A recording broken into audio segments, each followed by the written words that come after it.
नमस्कार प्रिय विद्यार्थियों, योग प्रशिक्षण कोर्स भाग 39 में आपका स्वागत है। कर्ण पीड़ासन आज का जो हमारा आसन है वह है कर्ण पीड़ासन। कर्ण पीड़ासन के बारे में हम अच्छे से समझेंगे, पूरा समझेंगे, वीडियो के साथ, विशेष बातों के साथ, उसकी विधियों के बारे में।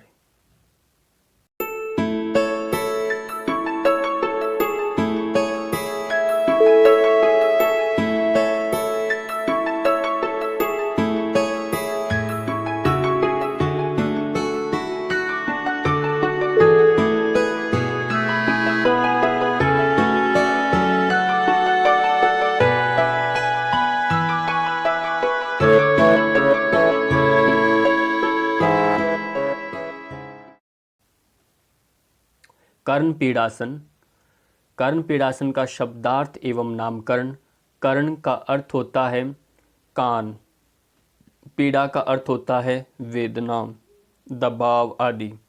इस आसन में साधक अपने घुटनों को मोड़कर दोनों ओर से कानों पर दबाव डालता है, अतः इसे कर्ण पीड़ासन से जाना जाता है।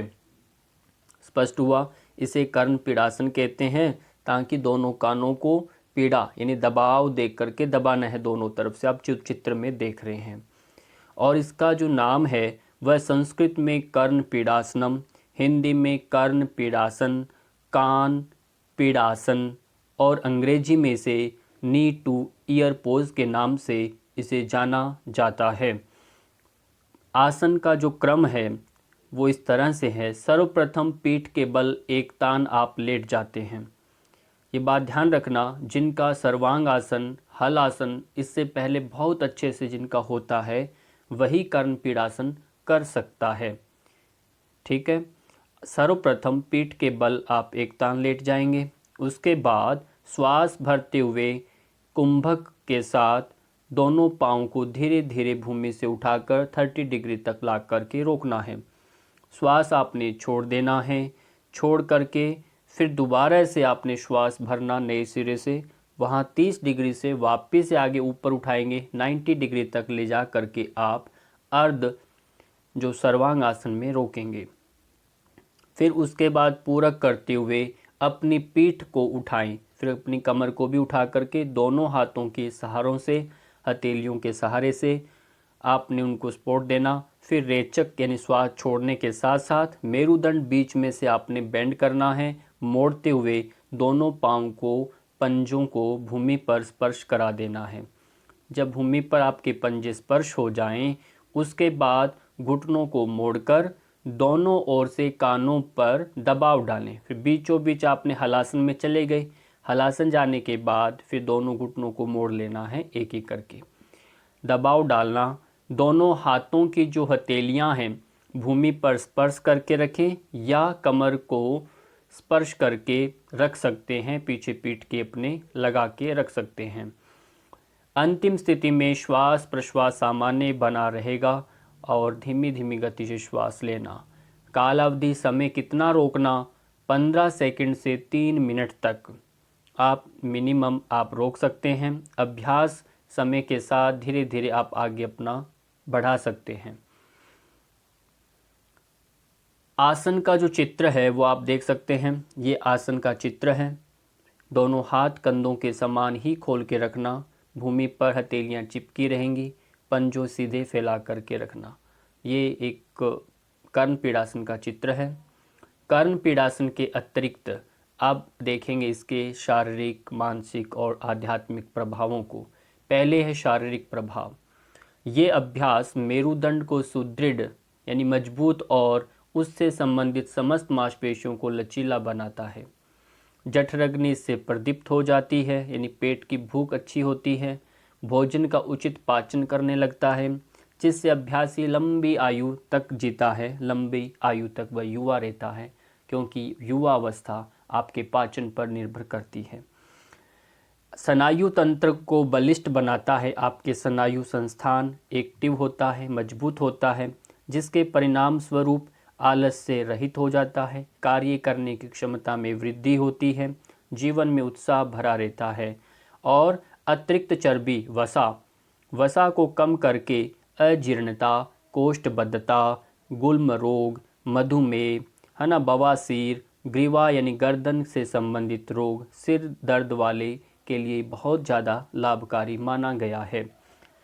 शारीरिक प्रभाव आपको पता रहे इस आसन का क्या क्या प्रभाव है, और ये आपका विभाजन भी क्लियर होना चाहिए। ये शारीरिक प्रभाव में आता है, ये मानसिक स्तर में आते हैं, ये आध्यात्मिक प्रभाव है। इसलिए हमने कोशिश किया प्रत्येक आसनों के, हर आसन के शारीरिक, मानसिक और आध्यात्मिक स्तर पर उसका क्या प्रभाव पड़ता है उसको आपके सामने रखें।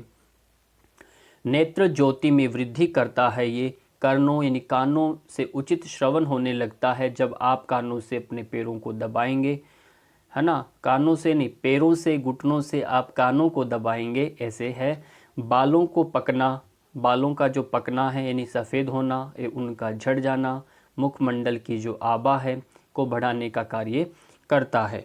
मस्तिष्क को पूर्ण विश्राम प्रदान करने वाला ये आसन है। खूब उसको रक्त मिलता है, खूब उसका भोजन मिल जाता है उसको। मज्जा तंतु, जो बोन मेरू आपके मज्जा तंतु जो हैं उसको भी लाभ मिलता है, पूरा बोन आपका खिंचाव में रहता है। उदरस्थ स्नायु, पेट की स्नायु है। गल ग्रंथि है आपकी, कंठ की, गले की जो ग्रंथियां हैं। उपगल ग्रंथि जो है आपकी, जिनको थायराइड होता है, पैराथायराइड होता है, ज़्यादा बड़ी नहीं होनी चाहिए प्रारंभिक अवस्था में, उनके लिए बहुत अच्छा अभ्यास है। यकृत, लीवर, प्लीहा, स्प्लीन, फेफड़ों के दोष दूर होकर बलवान और कार्यक्षम यानी कार्यक्षम होते हैं, बहुत अच्छे काम करने वाले बन जाते हैं। और साधक की प्रज्ञा तथा बुद्धि तीक्ष्ण हो जाती है। प्रज्ञा यानी विशेष प्रकार का ज्ञान होता है, बुद्धि भी तीव्र हो जाती है, स्मरण शक्ति उसकी लॉन्ग टर्म तक, लंबे समय स्थायी बन जाती है उसका स्मरण शक्ति। गर्भाशय को ये बलिष्ठ बनाता है और ऋतु धर्म को भी नियमित भी करता है। गर्भावस्था उसके लिए उस समय नहीं करना, पर गर्भाशय यानी यूट्रस ऑर्गन को भी ये मजबूत बनाता है और ऋतु धर्म को नियमित करता है। मानसिक स्तर पर जो इसके प्रभाव है, मनोविकृत उत्तेजनाएं जो होती हैं, मन से जो उठने वाले विकार हैं, षड विकार कह सकते हैं, आपकी ईर्ष्या है, द्वेष है, घृणा है, मोह है, लोभ है, ये सब के सब जो आपके मन विकृत उत्तेजनाएं हैं, ज़्यादा उत्कंठा करना, तीव्र किसी के प्रति सोचना, मन में द्वेष बनाना, दुर्भाव बनाना, ये सब के सब ये आपके मानसिक जो उद्वेग हैं उनको ये शांत करता है। काम वासनाओं के संवेगों को भी ये शांत कर मन को एकाग्र करता है। और मनोकोश, मनोमय जो कोश है, उस कोश को भी बलवान बनाने का कार्य करता है। मनोमय कोश जिसके अंदर बुद्धि का रोल न होते हुए मन अपने इंद्रियों को स्वस्थ बना के रखता है। मन जिसका राजा होता है इंद्रियों का, मन को ये शांत करता है, एकाग्र करता है। आध्यात्मिक स्तर पर चित्त को शांत करके अध्यात्म की ओर अग्रसित करता है। चित्त को ये शांत कर देता है और कुंडलिनी शक्ति को जागृत करके ने में इस आसन की बहुत उपयोगिता है। ये कुंडलिनी जागृत करता है, क्योंकि जैसे ही आप इस पोजीशन में आएंगे, मेरू बोन जो आपका बिल्कुल कमर है, रीढ़ की आपकी रीढ़ की हड्डी है, मेरुदंड है, वो पूरा खिंचाव में आता है। मूलबंध जैसा आपकी स्थिति बनती है, आंतें आपकी अंदर की ओर आती हैं, एक जैसा है पूरा का पूरा अपान वायु का। और इधर गर्दन से आपका जालंधर बंद जब लगता है तो इधर से भी आप एक खेचरी मुद्रा स्वतः ही लग जाती है, जिससे यहाँ से प्राण अपान का संगम होने लगता है और कुंडलिनी शक्ति जागृत होने लगती है। ये इसलिए बहुत ही उपयोगी अभ्यास है ये। और ये भी जब आगे आप नियमित करते रहते हैं, जैसे आप सर्वांग आसन करते हैं, हलासन करते हैं, फिर आगे की स्टेज बन पाती है। शारीरिक मांसपेशियों पर इसके प्रभाव आप देख सकते हैं।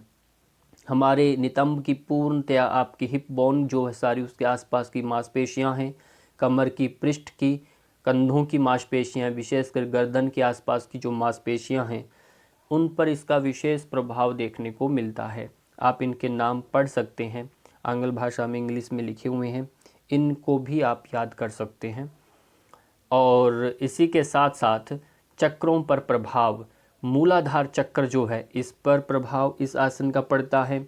ये स्वतः ही लग जाता है, जब ये आसन आप करेंगे तो पता चलेगा, मूलबंध अपने आप लग जाता है। स्वादिष्ठान चक्र पर प्रभाव पड़ता है, वो भी पिचकता है। और मणिपुर चक्र पर तो पड़ता ही है, वो भी। विशुद्ध चक्र के ऊपर प्रभाव पड़ता है, आपकी गर्दन घूम जाती है इसमें आगे चक्र के ऊपर। और फोरहेड आपका आईब्रो के सेंटर में आ गया चक्र। थर्ड आईज चक्र जिसे हम कहते हैं, उस पर भी इसका प्रभाव पड़ता है। यानी 5 प्रकार के जो चक्रास, इनके ऊपर प्रभाव इसका पड़ता है। एक अनाहत के ही बच पाता है। और अगला है ग्रंथियों पर प्रभाव। ग्रंथियों में जनन व शुक्र ग्रंथि है। जनन ग्रंथि है और शुक्र ग्रंथि, पुरुष महिलाओं की दोनों ग्रंथियों पर इन पर बराबर प्रभाव पड़ता है। एड्रिनल ग्लैंड जो है आपकी किडनीज के ऊपर, जो आप देख रहे होंगे, ऊपर भी एरो दे करके दिखाया है। सुप्रियल ग्लैंड जिन्हें लेफ्ट राइट दोनों में ये दिखाई दे रही हैं, इनको प्रभावित करता है। साथ ही साथ आपका अवटु परावटु जो है, ये ग्रंथि प्रभावित होती है। क्लोम जो हमारी आंतों से बीच की जो क्लाउम ग्लैंड है, ये भी एक्टिव होती है। इन चक्रों के साथ इनका संबंध आप देखेंगे। हाइपोथाइमस जो है, ये बाल्य ग्रंथि जिसे हम कहते हैं, बचपन में ये कुछ अवस्था तक रहती है, उसके बाद ये स्वतः ही लुप्त हो जाती है। तो ये इसका स्थान आप देख सकते हैं कहाँ है इसका। और पीयूष ग्रंथि अंतिम। ये सब के सब चित्रों के माध्यम से आपको समझाने का कोशिश रहता है कि आप इनकी शरीर में स्थान आकृति को समझिए। तो आगे चलते हैं। अब इन आसनों से पहले और इन आसनों के बाद हम क्या करें, पहले हम जानेंगे आसनों से पहले। जानु शीर्षासन आपको पहले आना चाहिए, ये आपको जरूर कर लेना है। सर्वांग आसन आपको होना चाहिए और हल आसन। ये तीनों आसन जब आप अच्छी भली भांति जान जाएंगे, सीख जाएंगे, अच्छी तरह से कर पाएंगे, तभी ये आसन आप कर पाएंगे। ये मैंने पहले ही कहा। और आगे जब ये आसन पूर्ण हो जाए तो उसके बाद कौन सा अभ्यास करें, वह है मत्स्य आसन।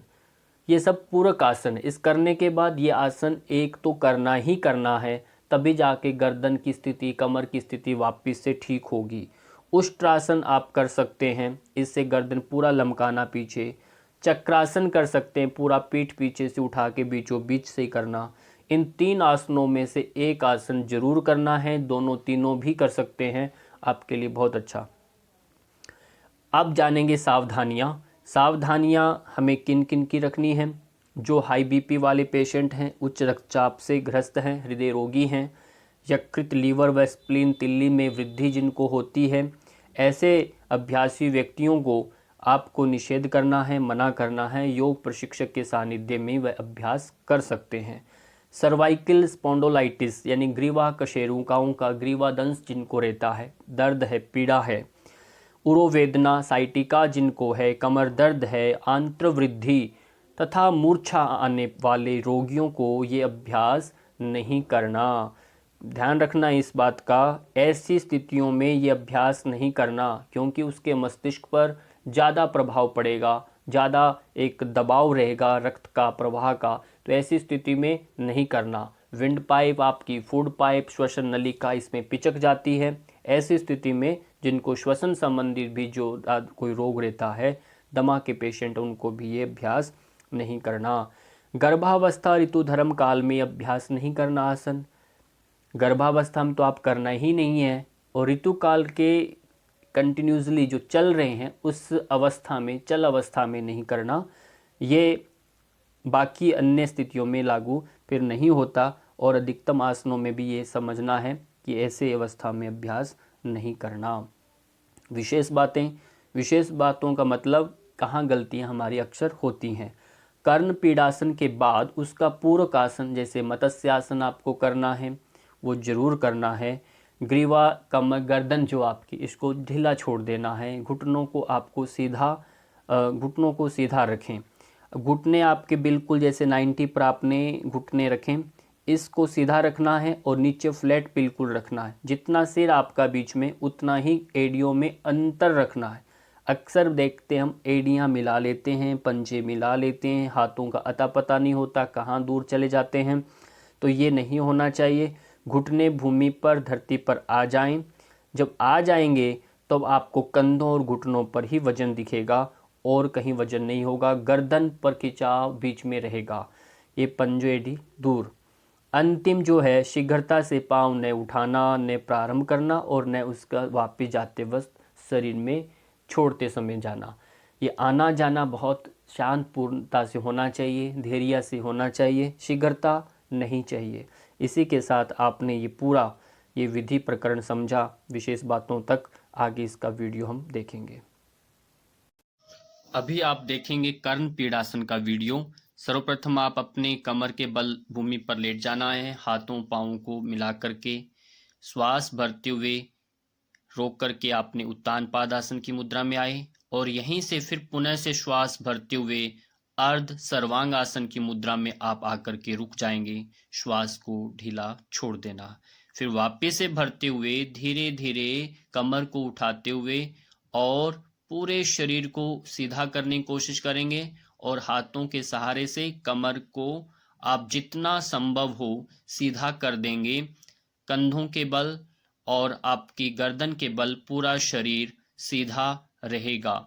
ये मुद्रा जब आपकी बन जाती है तो श्वास को छोड़ते हुए हलासन में हम जिस तरह से जाते हैं उसी तरह से श्वास छोड़ते जाएंगे। धीरे धीरे हलासन में पूर्णतया पहुंच जाएंगे और हाथों को विश्राम दे देंगे। भूमि पर हथेलियों को स्पर्श करा देंगे। पाँव के पंजे देखिए ध्यान से। पाँव के पंजे इस तरह से भूमि की तरफ रहें और फिर एक एक करके अपने घुटने को मोड़ते हुए कानों के पास ला करके स्पर्श करा देंगे। पाँव में घुटनों में जितना अंतर है, जितना गर्दन के बीच का जो अंतर है, उतना ही दोनों एड़ियों में पाँव के पंजों में अंतर बना रहेगा। हाथों में अंतर उतना रहे जितने आपके कंधे हैं। एक दूसरा तरीका है, आप पीछे हाथों को इस तरह से बांध करके भी आप कर्ण पीड़ासन का अभ्यास कर सकते हैं। ये तीसरा प्रकार हो गया अंदर पीछे हाथों की स्थिति। इस तरह से भी होती है।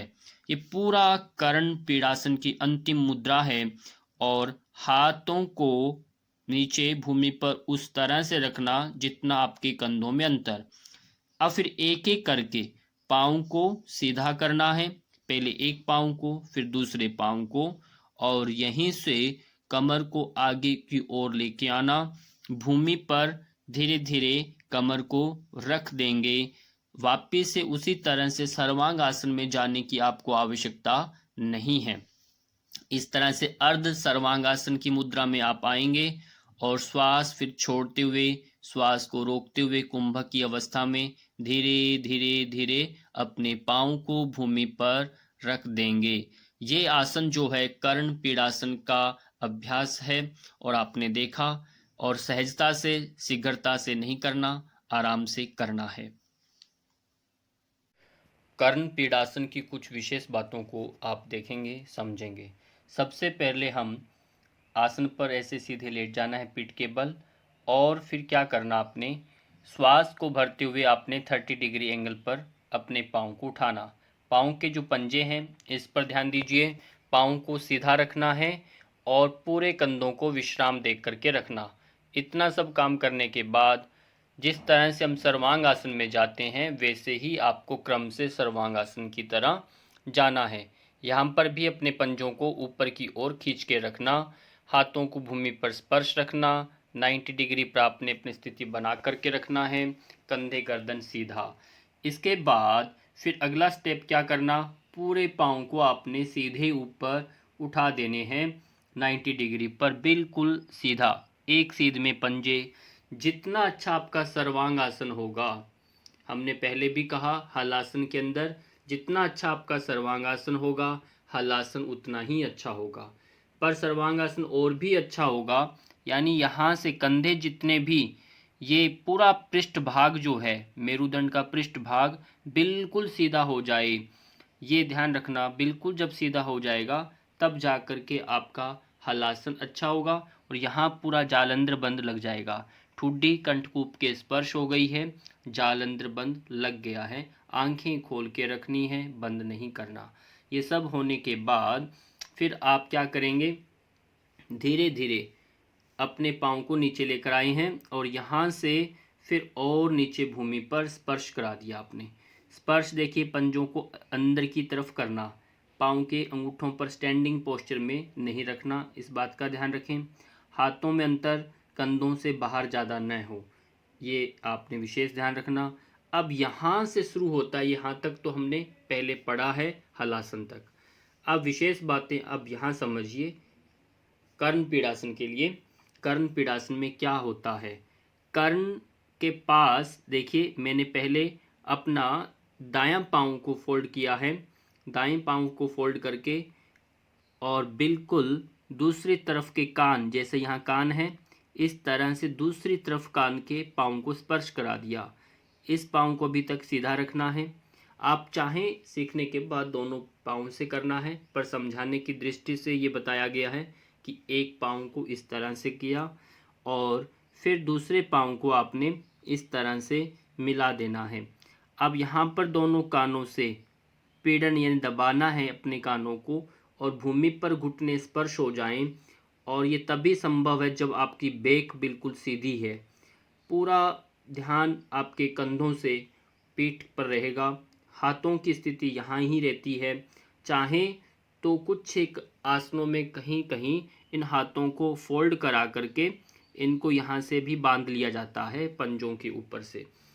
और यहाँ एक दूसरा बड़ा गलती क्या होता है, जब हम इस स्थिति में होते हैं, जितना सर है, जितना सिर है, उतना ही अंतर दोनों एड़ियों के बीच में होना है। एड़ियों को मिलाना नहीं है, ये बात ध्यान रखिए, एड़ियों को मिलाना नहीं है। जितना अंतर सिर में है उतना ही अंतर पीछे एड़ियों में रखना है, पंजों में रखना है। पंजे न मिले न एड़ी मिले। इसके बाद जैसे गए उसी क्रम से हम एक एक करके वापस आएंगे।